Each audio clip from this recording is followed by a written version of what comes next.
Minister, is it possible to include the alcohol into this? That's a very interesting suggestion, Senator. Are you suggesting that we should include alcohol trafficking and bootlegging or something? Why are we leaving it out? This bill is very focused. It's focused on the activities of organized crime and drug dealers, Senator. And so usually I get asked this. Why aren't you into half a dozen different areas? I mean, if this is a private member's bill that you want to come forward with, that would be your business. But again, alcohol is well regulated in this country. It's regulated for the most part at the provincial level. But the alcohol kills a lot of people. Again, Senator, and, there's a lot of people behind bars that are have consumed alcohol. I mean, some of your colleagues think this bill is too tough, and now you want me to start including alcohol in it? I just can't figure it out that you're leaving one element that is also Senator Baker and Senator Joyelle still. I mean, why they probably agree with me that we shouldn't amend. What were you suggesting? Put it into Schedule 1? Was it? I'm not sure where you are. I'm just asking you questions. Well, I'm saying my bill is focused on what law enforcement agencies and others are telling me, that drugs is a very serious problem at the national and international level, and that we have to have laws on the books to respond to that, and that's what I'm responding to. Now, you could ask me, why aren't you dealing with auto theft here? You could say that, and that's a reasonable question. I'd say, well, it's very specific. Today we are dealing with drugs, but as you know, I have many bills before Parliament, and again, if this is a private member's bill, I don't think I would be supporting it, or if it's a suggestion to put alcohol under Schedules 1 or 2 of the Act. But again, you might get a difference of opinion. I'm just guessing from Senator Baker and Senator Joyelle, but that would have to be something you discuss within your own political party. My assessment of it is that alcohol is a drug. It's no different from any other drugs. Thank you for that. Thank you. Just before we sneak in a second round, I would like you to clarify, if you could, something for me, Minister. In your presentation, referring to the amendment that the previous incarnation of this committee made to the previous incarnation of this bill, you said, while I understand the concerns surrounding Aboriginal offenders, the Criminal Code already directs courts to take into account their unique circumstances. And this, I assume, is referring to Section 718.2E, which is the bit that says that all available sanctions other than imprisonment that are reasonable in the circumstances should be considered for all offenders, with particular attention to the circumstances of Aboriginal offenders. So that in the Criminal Code as it stands, that gives judges a significant degree of discretion in connection with Aboriginal offenders in particular. But this bill, as I read it, imposes mandatory minimums for everybody. So I'm not quite sure how the existing provision in the Criminal Code would square with that. Are you telling us that the existing provision of the Criminal Code would override the mandatory minimums for Aboriginals? Well, the mandatory minimums are just one aspect of this, Madam Chair. This particular section that you referred to, would apply to any increases that the judge. I mean, we're setting a floor and we're setting a maximum with respect to this. So, if it's in the opinion of a judge that a 3 or 4 or 5 year sentence is appropriate under the circumstance and takes into consideration that particular section, the judge can deal with it. But yes, we are putting in mandatory minimums as we put in maximums with respect to a number of these offenses. For everybody? And they're for everyone, yes. The mandatory minimums, but again, that section kicks in and directs the courts to take into consideration a number of factors, one of which is the one that you just raised. But without affecting the standardized imposition of mandatory minimums. Exactly. Okay.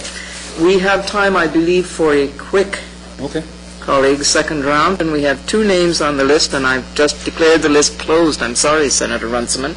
The 2 names are Senators Wallace and Joyelle. Yes, Minister, in your presentation, you touched upon the issue of the exemption that was I would say, forced upon the Bill C-15 for the production of marijuana plants, the 200 plants. And you also, in your evidence, you mentioned that you see some changes occurring in the drug trade, and what may have been, for the most part, within the urban centers, you see elements of it going now out into the rural regions. And in relation to the production charges, the mandatory minimums that would relate to the production of between 6 and 200 plants, and I'm reminded of evidence that we received with Bill C-15 that 200 plants could have a wholesale value of $350,000, I believe was the figure. I'm just wondering if you might expand a bit more on why you believe that particular inclusion in this bill is so important. Again, as you remember, the Senate amendments would have removed it, but it's back in. Why is that so important to you?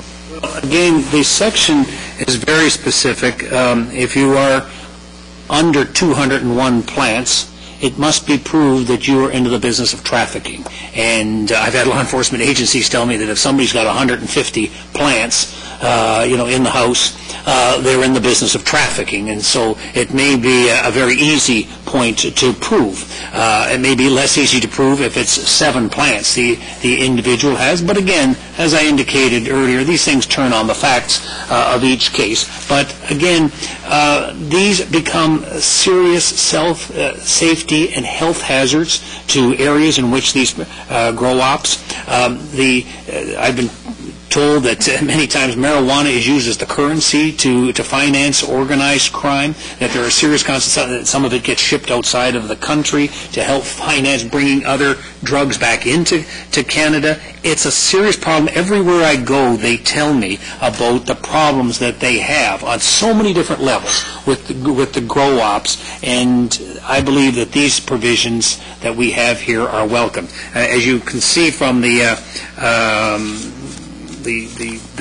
penalty schedule, that if you've got 500 plants, they don't have to get into the business of whether you're trafficking. You're in the business of trafficking. It's not a question of proving what you're doing, because it's obvious. If you have that many, we have the other standard when you have below 201. But again, you're quite correct. I've been hearing this over the last couple of years, that even within the production of marijuana, it's changing, as you say, many times moving out of the urban boundaries, outside of into the rural areas. Very, very quick. So, would it be fair to say then, as was the case with the amendment with Bill C-15, at that time, if the production of plants between 6 and 200 were not part of this bill, would that create a serious loophole that would be exploited by organized crime?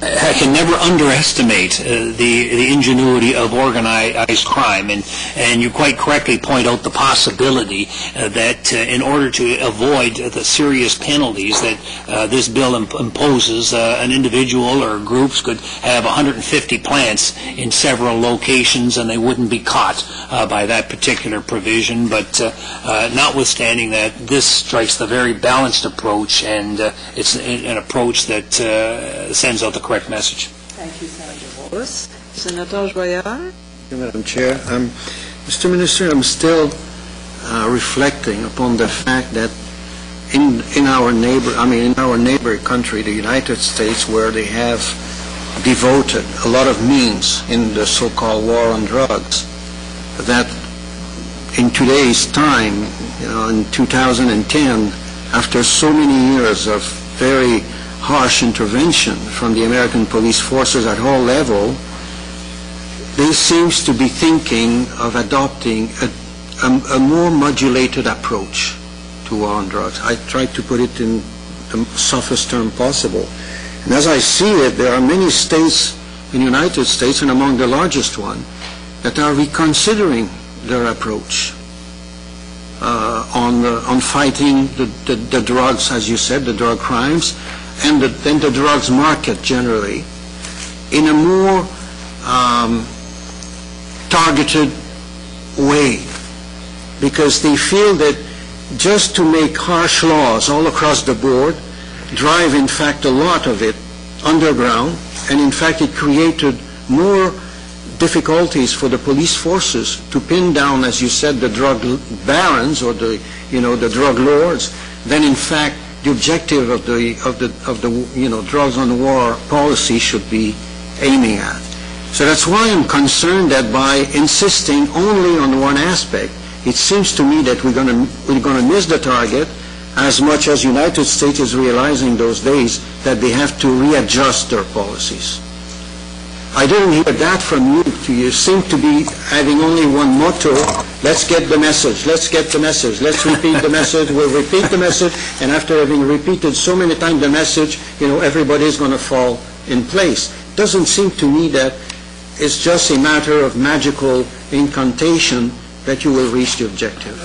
Mainly I'm trying to get the message to this committee, Senator, how important this bill is and how determined I am that this bill is going to get passed and become the laws of this country. I appreciate there are different experiences from different countries. I get together on a regular basis with the Attorneys General of not just the United States, Great Britain, Australia, New Zealand, others. I attend OAS conferences, Commonwealth conferences, and I hear different people's experiences with this. Many times we read about different people's experience, different countries' experiences. We have to develop our own made-in-Canada remedies to these. And this, you say that if a person's bringing drugs into this country for the purposes of trafficking, you describe these as harsh. I don't think they're harsh. I think they're reasonable. You're helping this individual, getting that individual the message that there's a problem with the activity that he or she is involved with, that they better get some help. On the one hand, we want to break up the criminal activity that's on the streets of so many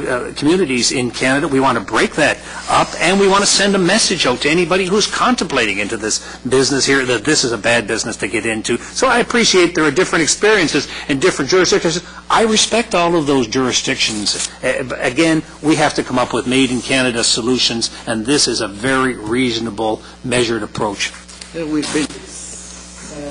Well, I think we really are out of time. Do you think you can put a question in 10 seconds? Yes, 10 seconds. We've been told by experts that the people who commit crime are not so much looking at how many years they're going to get, but if they have a chance to be caught by the police. So you can put 10 times the amount of prison time in the book. It won't deter them from committing the crime if they have the intention to commit the crime.